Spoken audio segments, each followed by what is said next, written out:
преподавам вече и с комерциална цел, което тогава не правех. Нали? Което пък ми даде друг поглед върху ситуацията. Защото едно е да се занимаваш с топ 1-2% ученици, друго е да се занимаваш, като даваш частни уроци, в общия случай това, което става, очевидно индивидуалните случаи са си различни, но в общия случай това, което става, идват хора, които са, да кажем, 11-12 клас, които не са учили много години от живота си. Да. Искат да си наваксат тези много години за 5 месеца или за 3 месеца. И това, което правиш есенциално е damage limitation. Нали, ти не можеш да му дадеш 10 години за 5 месеца или за 3 месеца, но правиш каквото можеш. И вече тук е според ситуацията.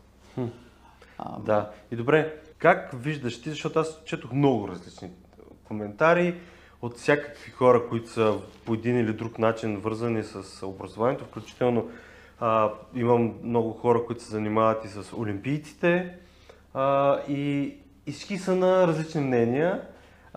Едните много хранят българското образование, другите хранят учители, родители, трети път казват, че всичко тук ни е перфектно, обаче PISA не е окей. Реално, ти как виждаш, аз тебе питам, нали, как ти го виждаш? Защото ти имаш поглед, да, но някакъв поглед имаш. Това ще отнеме време. Така че имаме време. Мога да си кажа мнението, обаче трябва да ме насочваш от време на време за това точно кое искаш да чуеш, защото има много аспекти тази ситуация. Сега, първо, като има проблем, трябва да си формулираме проблема. Значи, защото идват хората, казват, нали, еди, какво си стане, имаме 400 и колкото е там 17 или нещо подобно на PISA. Значи, дайте да хванем всичко, да го обърнем с главата надолу. И сега правилната реакция е чакай малко, нали? Нека да видим каква е ситуацията точно. Други хора, примерно сега идват и казват, нали, защото стана дума за участниците в Олимпиадата, аз не обичам думата олимпийци, не ми харесва много. Те самите така се наричат. Те са свикнали децата сега. Да. Но както и да. Но въпросът е, че идват хора и казват, добре как така сега твърдим, че българското образование е много зле, пък когато се върнат от еди коя си Олимпиада, печелят медали и така. Да. Нали? Кое сега е истината? Точно така, да. Много сме добре или сме много зле?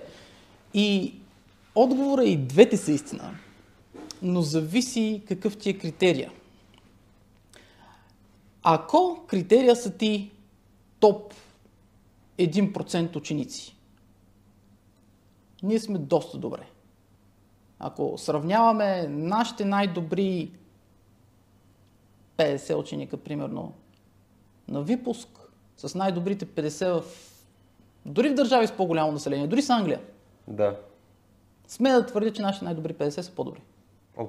Обаче, ако сравняваме училището и всички училища. Нека да формулираме ситуацията. Добре, давай. Обаче, ако разгледаме медианното ниво, и това е правилната дума не е средно аритметично, правилната дума е медианно. Добре, да кажем на хората какво е това. Медианното ниво е това ниво, за което важи, че 50% от учениците са над него, 50% от учениците са под него. Това е често срещана ситуация, която възниква в медиите, примерно като се говори за средни заплати. Нали? Хората обявяват средни заплати и всички хора казват, не, глупости, средните заплати не са толкова добре. Истината е, че всъщност средната заплата не е толкова добър показател, правилният показател е медианната заплата. Медианната заплата е тази, която средностатистическият човек взима. За същата е ситуацията при нас с образованието. Топ 50 са горе. 50%, както се казва. Да, ние търсим линията, която дели тези 50 и надолу. Защото това ти е средностатистически ученик. Да. Нашия средностатистически ученик е на дъното в Европейския съюз. Добре. Това е нещо, което аз, занимавайки се с обикновени ученици, сега и с някои студенти в университета, това е малко по-сложен въпрос, не просто го забелязвам, то е очевидно. Значи, за това нещо аз не знам как може да има второ мнение. Нашето средностатистическо ниво е на дъното в Европейския съюз. И това е вярно, и това, че топ учениците ни са много добри, това също е вярно.